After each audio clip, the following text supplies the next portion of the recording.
Ganitong luto naman sa chicken feet, wag lang puro adobo. Magpainit muna ako ng mantika sa kawali. Igisa ko na yung luya, bawang, sibuyas at kamatis.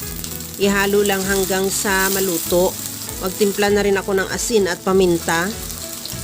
At isunod ko na rin ilagay yung chicken feet.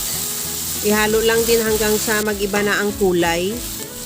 At isunod ko na rin ilagay yung carrots. Maglagay na rin ako ng tubig, takpan hanggang sa maluto lang din yung chicken feet. At timplahan ko na ng patis. Maglagay din ako ng mais. At timplahan ko na rin ng liquid seasoning at lagyan ko na ng itlog. Ihalo lang hanggang sa maluto yung itlog. At isunod ko na rin ilagay yung malunggay. Ihalo lang din hanggang sa maluto ang malunggay at ready to serve na yan yung ating napakasarap at napakasimpleng chicken feet soup. Mga kalasa, huwag kalimutan mag-follow and thank you for watching. Bye-bye!